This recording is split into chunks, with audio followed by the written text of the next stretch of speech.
first few hours of any investigation are crucial because information, intelligence and obviously evidence is there in its abundance in the early stages. It's the body worn from Mrs. Lung's house. Obviously picking up an investigation 2 weeks in, it's going to be even harder for us to try and follow the evidence trail. When I first went into the house, Mrs. Lung was sat on an upturned bit of furniture. She was a very slight lady, she was very small and thin, and she just looked dazed.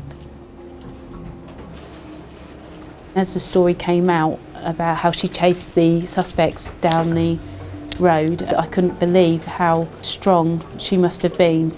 She was not concerned for her own safety, I think she was just wanted them caught. We also reassured her son Keith over the phone that his mother was safe. Keith was in London at the time. You made the call on the night on behalf of your mum. Did she say anything else to you on the phone? She was just very dazed. She didn't seem to know what she wanted to do with herself. It wasn't until she started giving her witness statement the next day that we became aware how serious the robbery was. I wasn't expecting the kind of violence she described. Looking through Hang's statement that she gave at the police station, there's a couple of lines in here that kind of bring home what she went through. Male 1 pressed me down to the floor of the lounge and he used an ice pick to threaten me. I struggled and he used his hand to hit me 3 to 4 times to the back of my head. She's told the police officer that the offender had his hand over her mouth to stop her screaming because she'd been screaming.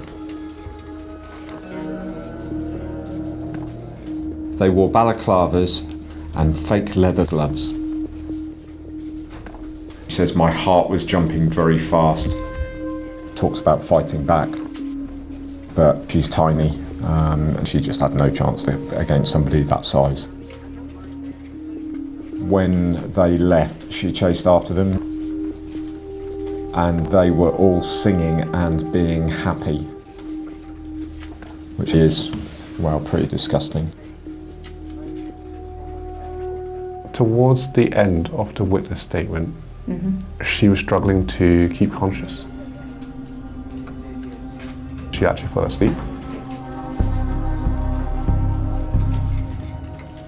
It was a throwing up that made me think that it could have been a concussion. She asked to go to A&E. She was aware she was feeling that bad that she was... Yeah, because keep in mind the previous night it was her that said that she didn't want to go to A&E.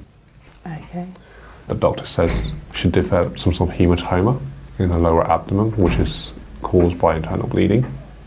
Things were steadily declining at this point. Yeah. That's when it transpired that she had had a silent heart attack. Surgeon deemed it to be too risky for surgery to take place. But the only thing left to do was to put her on a medical coma, hope that she would recover. She never regained consciousness. Okay. So we made a very difficult decision to stop supportive care for Mum. My dad stayed by her side. It was around about 11:30 that Mum passed away. Hang's statement with her hand signing it is the last thing that she's told us, the police. An incredibly rare thing to get, you know, a victim of a homicide being able to tell you what happened.